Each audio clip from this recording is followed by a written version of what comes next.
Assalamualaikum warahmatullahi wabarakatuh. Kenalin, nama saya Jamie Arya Dwi Purnama dengan NPM 2010-6311-667. Pada video kali ini saya akan mewawancarai narasumber terkait HAM, demokrasi, dan hak kewajiban. Sebelum itu saya akan memberikan materi tentang hak, demokrasi, dan hak kewajiban. Menurut John Locke, hak asasi manusia atau HAM ialah hak yang secara langsung diberikan Tuhan Yang Maha Esa pada tiap manusia sebagai hak yang dikuadrati. Oleh sebab itu, tidak ada kekuatan di dunia ini yang dapat mencabutnya. Hak asasi manusia dibagi jadi 6 jenis. Yang pertama adalah hak asasi pribadi, yang kedua hak asasi politik, yang ketiga adalah hak asasi hukum, yang keempat adalah hak asasi ekonomi, yang kelima adalah hak asasi peradilan, dan keenam adalah hak asasi sosial budaya. Dan kali ini saya akan mewawancarai narasumber terkait isu hak asasi manusia yang ada di Indonesia. Assalamualaikum warahmatullahi wabarakatuh. Pada video kali ini saya akan mewawancarai teman saya yang bernama Arwanda Juniolan Setiambar dari prodi mana dan universitas apa? Saya dari Fakultas Ekonomi, prodi Manajemen, Universitas Gunadarma. Baik, di sini saya akan mewawancarai Arwanda sebagai narasumber terkait HAM, demokrasi, dan hak kewajiban. Pertanyaan pertama yang akan saya tanyakan, bagaimana pendapat Anda tentang pelanggaran HAM yang terjadi di lingkungan kampus Anda? Ya, baik, terima kasih. Menurut saya ya, pelanggaran di kampus itu masih sering terjadi. Sebagai contoh misalnya pembulian, pelecehan itu masih banyak lah. Terus pemalakan terhadap mahasiswa yang polos lah, kayak gitu. Masih banyak terjadi di lingkungan. Assalamualaikum warahmatullahi wabarakatuh. Pada sesi kedua ini saya akan mewawancarai Ibu Isnatia sebagai guru SD di negeri Cipajang 4. Yang pertama saya akan menanyakan bagaimana pendapat Ibu tentang pelanggaran HAM yang terjadi di Indonesia. Langsung jawab? Ya.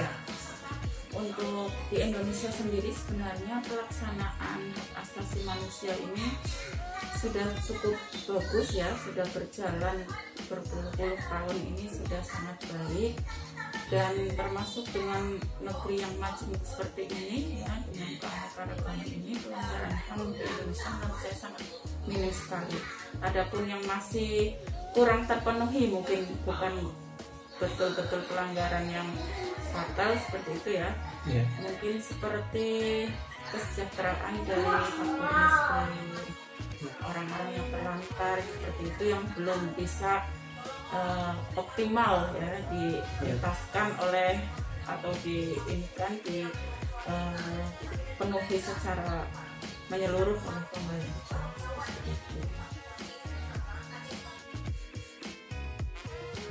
Selanjutnya ada 6 jenis hak asasi manusia.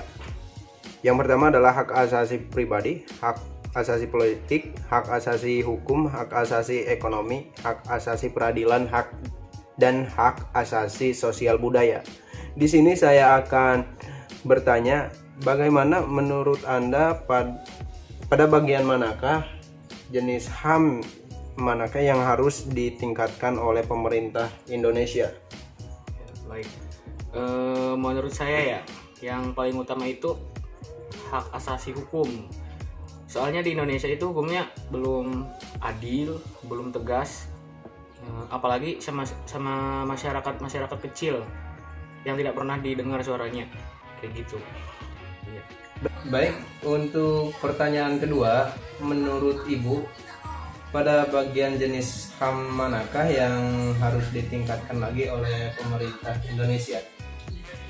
Kalau untuk hak asasi manusia sendiri yang saya rasakan masih kurang, tentunya ini berkaitan dengan undang-undang juga, yaitu pasal 27, yakni hak dalam memperoleh penghidupan yang layak dan hak dalam mendapatkan pekerjaan.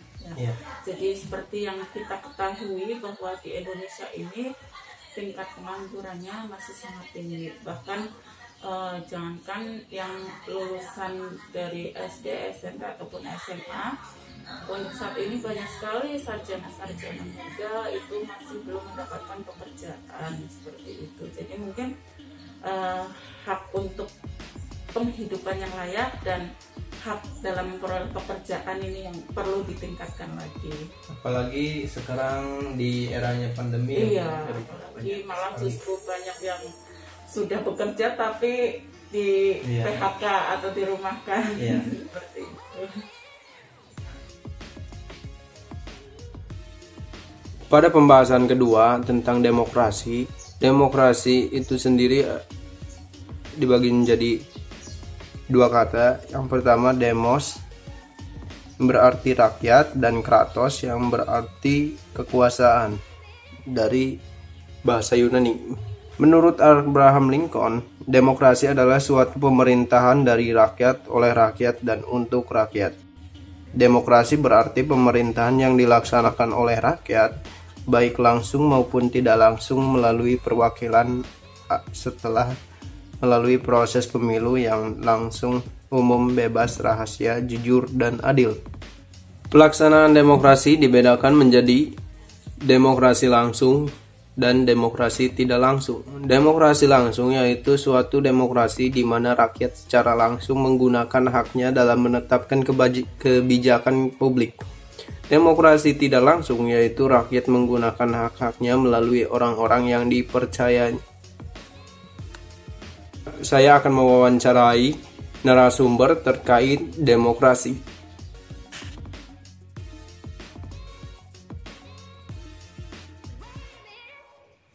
Sekarang pada bagian demokrasi, saya akan menanyakan beberapa pertanyaan. Yang pertama adalah bagaimana pendapat Anda jika terjadi adanya kerusuhan pada saat demokrasi di lingkungan kampus? Baik, menurut saya ya pihak kampus itu harus mengadakan konsekuensi untuk para mahasiswa-mahasiswinya yang melakukan tindakan demokrasi yang terlalu berlebihan kayak gitu. Terus menghubungi aparat keamanan setempat agar tidak terjadi hal yang tidak diinginkan. Baik, untuk pertanyaan ketiga, bagaimana pendapat Ibu jika terjadinya kerusuhan pada saat demokrasi berlangsungkan? Maksudnya saat seperti pemilihan, pilkada seperti itu. Iya, seperti itu. Kerusuhan ini sangat disayangkan tentunya ya. Jadi untuk tingkat kebebasan ini kan sebenarnya kalau untuk pelaksanaan demokrasi seperti ini kan ini pesta hak ya, hak pilih ya. Tetapi sangat disayangkan jika sampai terjadi kerusuhan. Ini kalau bisa jangan sampai, dan masyarakat memang kita semua harus menyadari pentingnya menjaga hak, menggunakan hak tanpa mengganggu hak orang lain, serta kedewasaan dalam bersikap dan berpikir agar jangan sampai terjadi kerusuhan apalagi saat melaksanakan demokrasi.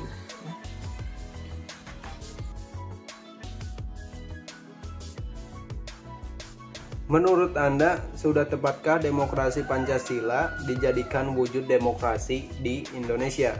Ya, baik, terima kasih. Menurut saya ya sangat tepat sekali, karena demokrasi Pancasila itu tercipta dari warga negara Indonesia atau masyarakat Indonesia yang sejak dahulunya mempertahankan kemerdekaan Indonesia, sehingga demokrasi Pancasila ini tidak mencondong ke barat maupun timur, atau lebih tepatnya untuk mementingkan kesejahteraan masyarakat Indonesia sendiri. Terima kasih. Baik, terima kasih. Pada bagian hak dan kewajiban warga negara yaitu syarat berdirinya negara. Untuk hak dan kewajiban, yang pertama ada kesamaan kedudukan dalam hukum dan pemerintahan. Yang kedua, hak atas pekerjaan dan penghidupan yang layak bagi kemanusiaan. Yang ketiga, hak dan kewajiban pembelaan negara. Yang keempat, hak kemerdekaan berserikat dan berkumpul.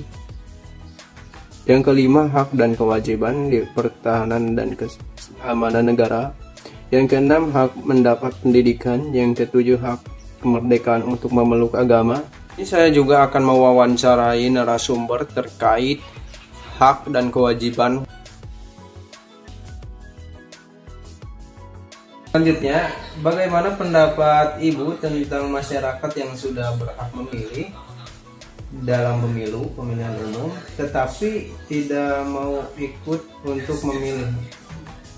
Ini kembali lagi ke masalah hak ya. Ya.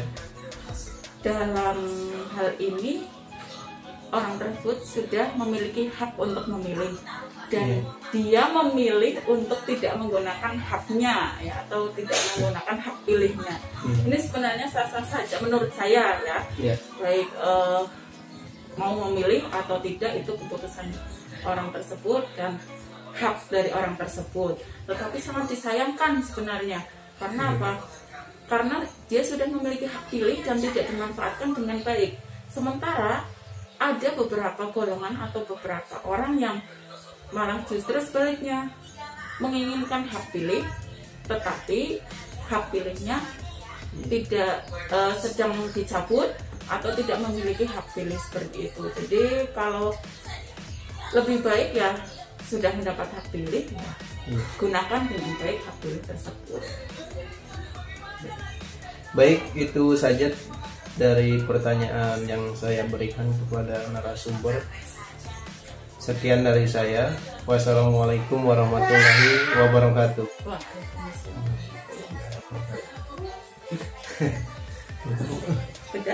Udah. Pada hak dan kewajiban, saya akan menanyakan bagaimana pendapat Anda tentang masyarakat yang sudah berhak memilih dalam pemilu tetapi dia tidak mau untuk memilih. Baik, menurut saya masyarakat yang seperti itu tidak memiliki rasa nasionalisme dalam berpartisipasi demokrasi pemilu, karena kita sebagai warga negara Indonesia sudah semestinya menyalurkan suara kita untuk mensukseskan demokrasi pemilu sesuai dengan Pancasila dan Undang-Undang Dasar 1945. Terima kasih atas kehadiran dan waktunya terkait wawancara ini tentang HAM, demokrasi, dan hak dan kewajiban. Wassalamualaikum warahmatullahi wabarakatuh.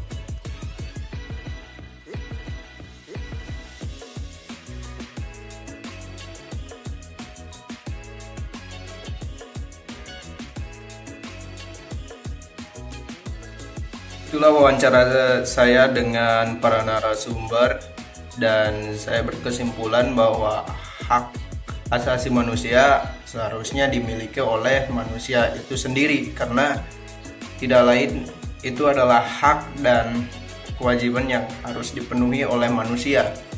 Dan untuk demokrasi seharusnya kita sebagai warga negara yang baik harus berpartisipasi dalam meningkatkan dan memajukan pemilu di Indonesia.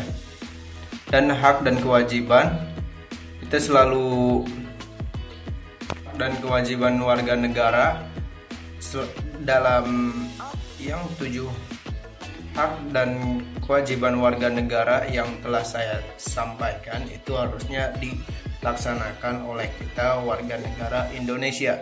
Sekian, terima kasih atas waktunya telah menonton video ini. Wassalamualaikum warahmatullahi wabarakatuh.